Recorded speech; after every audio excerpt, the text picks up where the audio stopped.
Olá, amigos do canal, bem-vindos a mais um vídeo do Dicionário do Investidor. Pessoal, se é para falar do maior fundo imobiliário em número de cotistas, no caso aqui o relatório trimestral do Maxi Renda, do nosso querido MXRF11, eu tenho que estar utilizando a camiseta do maior time, do time que tem a maior torcida do Brasil. Então vamos lá, falando só dos grandes aqui, de grande para grande, de um flamenguista para um maxista, sei lá como é que chama, quem é um cotista do Maxi Renda, que é o meu caso. Vamos dar uma olhada nesse relatório trimestral do segundo trimestre de 2022. E normalmente esse relatório é muito mais completo. Mas antes de tudo, eu tenho que dar aquele recado obrigatório para vocês. Esse vídeo não é uma recomendação de investimentos. Esse ativo citado aqui é apenas dados públicos deles que são publicados no próprio site da B3 e eu trago aqui para vocês. Tá certo? Tem uma pitadinha de opinião pessoal, mas a decisão de investimento ou desinvestimentos é de cada um de vocês. Vamos lá, relatório do segundo trimestre de 2022. A carta do gestor e destaques. Seguinte, eles começam aqui falando sobre o cenário internacional e do cenário nacional. Simplesmente falando aqui, ainda no trimestre passado, que a Selic fechando a 13,25. Já sabemos que ela já subiu para 13,75. E o IFIX nesse trimestre tinha uma alta de 0,56, recuperando parte da queda do primeiro trimestre. E continuando aqui, vai falando. Aí vai falando sobre o ambiente macro. Aí, durante o trimestre, os lançamentos do empreendimentos imobiliários seguiram em bom ritmo, assim como verificamos no trimestre anterior, também com a elevação do número de vendas de grandes incorporadoras que atuam no mercado paulista. As emissões de CRIs, que em 2021 chegaram a um patamar de 33,97 bilhões, atingiram 14,83 bilhões, mais 13,45% comparado ao primeiro semestre de 2021. Então, estão se emitindo mais CRIs agora, mesmo com essas taxas de juros altas, do que ano passado. A visão da gestora permanece bastante otimista de que o mercado se expanda com vigor nos próximos trimestres. Para o gestor, mesmo com a recente alta das taxas básicas de juros, das mínimas históricas, o setor imobiliário possui bastante espaço para crescimento sustentável, de modo que as perspectivas seguem positivas para os próximos trimestres. Então, o pessoal continua bem otimista. Falando aqui com o nível atual de juros, inflação, economia brasileira, aliada ao cenário de volatilidade local e global, volatilidade local, que a gente tem a eleição global, inflação mundial, inflação no Brasil, guerra na Europa Oriental, a gestão entende que o portfólio de mais baixo risco estão melhor posicionados para atravessar esse cenário atual, com retorno de investimentos ainda bastante interessantes. Aquilo que eu digo, em cenários adversos, os CRIs, os fundos high grades acabam performando melhor do que os high yields. Quando a coisa melhora, os high yields vão melhor. Nesse caso, que vem se transformando em high grade há um bom tempo, o MXRF11, ele vai ser beneficiado. Vou saltar aqui para a gente olhar mais direto os destaques, né? O resultado do caixa foi 31 centavos, o resultado distribuído 32 centavos. Então, eles distribuíram um pouquinho mais que o resultado do caixa. Investimento 197,75 milhões em 5 CRIs e alienação de 81 milhões em 8 CRIs. Isso é a reciclagem que eles estão fazendo da carteira e aplicando em papéis de risco retornos mais interessantes. Investimento total de FIIs foi de 60 milhões, a redução do capital em 12 permutas financeiras de 11,90 milhões, que acabou rendendo um bom resultado. Desinvestimento em 4 projetos Perdizes 1, Ipiranga 1, Freguesia Dual 1 e Vila Mascote 1, totalizando 47 milhões. E o aumento da base de cotistas, agora já com 557 mil cotistas, o maior fundo imobiliário em número de cotistas. Quando você olha o resultado dele do segundo trimestre, vou direto aqui ao resultado, ele teve o resultado de 70 milhões e 900, distribuiu 72 milhões. Para o ano de 2022, aí você pode já ver que em 2022, no semestre inteiro que teve em 2022, ele já buscou, já distribuiu menos do que o resultado. Pouco menos, mas foi menos que o resultado. A média dele foi 10 centavos e não dizem comentário aqui, mas eu acredito que ele vai manter essa média de 10 centavos nesse segundo semestre. Vai falar aqui sobre o cenário macroeconômico, eu vou saltar. A única coisa aqui, ó, esse aqui é a Selic. 2016, 14. Agora chegando de novo, em agosto, a quase 14% ao ano, a Selic. A carteira do fundo, que é o que interessa para a gente, vamos olhar aqui a performance do fundo. O fundo vem tendo, como sempre, uma boa liquidez e aumentando cada vez mais, sempre crescente, o número de cotistas do fundo. Mesmo com o resultado, quando veio adverso, ele sempre continuava crescendo bastante. A alocação da carteira, o Maxi Renda é um fundo de gestão ativa composto por 3 estratégias imobiliárias. O book do CRI, 75% do patrimônio líquido atualmente, o book de SPS, que são as permutas, para desenvolvimento imobiliário residencial, principalmente permutas financeiras, cuja concentração foi de 9% para o fim do book, para que se concentra 14%. E também faltou a terceira parte aqui, que é os fundos que ele investe. Interessante, ele botou 3, mas botou só 1 e 2. O fundo cerrou ainda o trimestre que 2% do PL em caixa. Tem como estratégia, alvo, de alocação. Por que não coloca logo alvo em vez de target, né? Mas tudo bem. Tem como estratégia alvo de alocação de 80% do fundo em book de CRIs e 20% nas permutas financeiras. Isso aí já vem falando há um bom tempo, mas nesse momento agora, devido ao atual cenário de risco, eles estão preferindo aproveitar e fazer melhores alocações em CRIs. Ainda temporariamente é possível que a volta dos caixas das permutas atuais sejam reinvestidas em novos CRIs.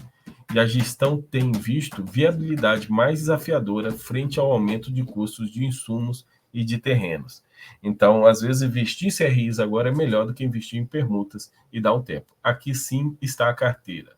Olhando mais de perto a carteira, para quem pergunta, ele é middle risk, ele é high yield, olha aqui, ó, 92,02% dos créditos dos CRIs da carteira são high yield ou middle risk. E high grade e high yield são apenas 7,98%. Então, esse azulzinho aqui são os high grades e os middle risk, maior parte da carteira.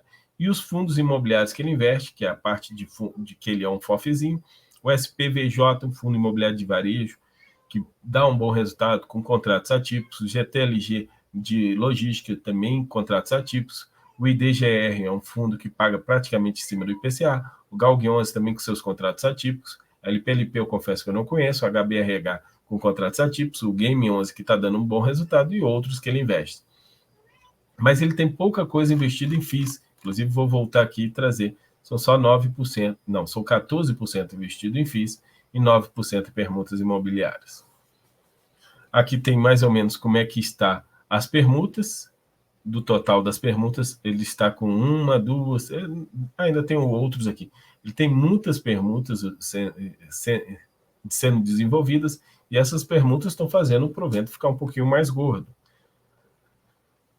Aqui os FIIs, a maior participação é no SPVJ 11, inclusive SPVJ 11 eu vou fazer uma visita ao imóvel deles, que tem aqui em Palmas, eles têm um imóvel aqui em Palmas, Tocantins. A estratégia, galpões logísticos 28%, renda urbana 26%, 20% estoque residencial. O book de CRIs, que é o mais interessante, aí que eles falam sobre o estoque de CRIs que tem. Você pode ver que 2021, cada vez mais o volume emitido e o estoque está cada vez emitindo mais que CRIs, né? 2021 foi um ano que emitiu bastante, e agora 2022 já se emitiu comparado ao primeiro semestre de 2021, quadrimestre de 2021, já está emitindo mais CRIs do que ano passado.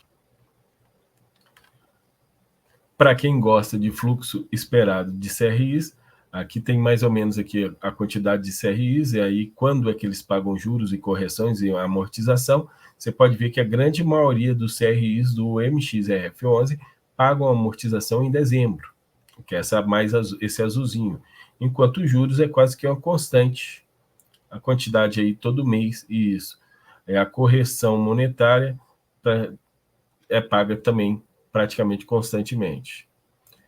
Atualmente eles têm 61 CRIs, onde 56 estão normal, 1 está em alerta, e 4 que são aqueles 4 que estão com problema há muito tempo, já estão em provisão. Mas tem 1 em alerta aí, que isso aqui é uma novidade. 99% das operações de CRIs estão normais. Aí aqui, o 1% aqui está entre as estressadas e as em alertas. Então é muito pouca coisa, é 1% só que pode dar problema. Por isso que é bom fundo grande, porque se der um problema em um CRI, está bem diversificado e está bem tranquilo. A divisão dos CRIs é 55% IPCA e 44% CDI. Isso aqui vai garantir, mesmo com a inflação em baixa, vai garantir aí, segurar um pouquinho a rentabilidade da carteira, por isso que eu acho que ele vai manter os 10 centavos, esses 44%, e as permutas imobiliárias vão manter a rentabilidade do MXRF11. Aqui, as 10 maiores exposições por grupo: Almeida Júnior, Mitre, Pesa, Clariante, Prevent Senior, Urbano Ruby, são grandes empresas do mercado brasileiro, e a maior exposição é só 5,34%. E essa nem tem um duration muito longo, é um duration só de 3 anos. E aqui um pouco sobre cada um deles, os CRIs. Agora, falando das permutas imobiliárias, é que ele mostra como é que funciona. Primeiro se faz o lançamento, o início da obra, o período de construção e sai o habits, e depois começam os repasses de retorno. Então, o fluxo de desenvolvimento, que muita gente não tem essa paciência, só vem o dinheiro de volta já nos últimos 20% do tempo. Então, aqui ó, são 6 meses, aqui aproximadamente 3 anos, aí depois de já passado 3 anos e 3 meses, aí é que recebe dinheiro de volta, que é a maior parte do financeiro nos últimos 6 meses. E alguns repasses estão acontecendo justo agora no MXRF11, por isso que o provento está vindo mais gordo. Inclusive, se você olhar aqui, aqui não tem o último, né, o de julho, né, mas vocês podem já ver aqui que no mês de maio e no mês de março, o retorno maior, 4 centavos aqui, 3 centavos aqui, já está tendo um retorno constante de pelo menos 1 centavo, e vindo alguns por cota, vindo aqui. Você imagina, 4 centavos por cota vindo das permutas, vai fazer o rendimento ir lá para cima. E aqui um pouco sobre cada uma das permutas imobiliárias que ele faz. Kiko, o que é uma permuta imobiliária? Permuta imobiliária é o seguinte: eles compram o terreno, por exemplo, e entram em sociedade com uma empresa, e a empresa que fica com risco de construção, risco de obra, e ela dá lá o terreno, ou entra mais com alguma coisa, e depois vai vendendo. De acordo com que vai vendendo, cada um vai ficando com o seu percentual. Aí vocês podem ver que as permutas, ó, 100% de obras prontas, 100% de obras prontas, 100% de obras prontas. Esse aqui, ó, 0%, ainda vai demorar a render. Outras aqui, obras 44%, 17%, 32%, essa 99%. Normalmente essas que estão mais próximas do final, 100% pronto ou 99%, essas que já estão gerando renda, performando. Essas que estão em zero, ainda nada. Mas tem venda. Não, essas vendas ainda são utilizadas e dificilmente, aqui nesse caso, pagam um certo dividendo, mas aí depois precisa de reinvestimentos, algumas delas. Pessoal, esse aqui é o relatório completo do trimestre, um relatório de 39 páginas aí do segundo trimestre de 2022. Que deixa bem claro qual é a estratégia do fundo. E qual é essa estratégia? A estratégia do fundo é manter um book com 80% de CRIs e 20% de permutas. E dentro do CRIs está com uma boa parte da carteira em CDI, high grade, que não vai correr tanto risco de inadimplência, mesmo com o CDI muito alto. E a parte de permutas, algumas permutas finalizando suas obras e trazendo resultado de volta. E esse ciclo de permutas está dando uma incrementada, inclusive incrementa um pouco o risco do fundo, mas incrementa também aí o provento que vai ser recebido. Então, vamos esperar os próximos resultados. Gostei desse material, esse material bem completo, já está disponível em sites como Fundos Explorer, fis.com.br ou Status Invest, você já acha esse relatório trimestral. Muito obrigado a todos, deixe aquele like, se inscreva no canal e até a próxima.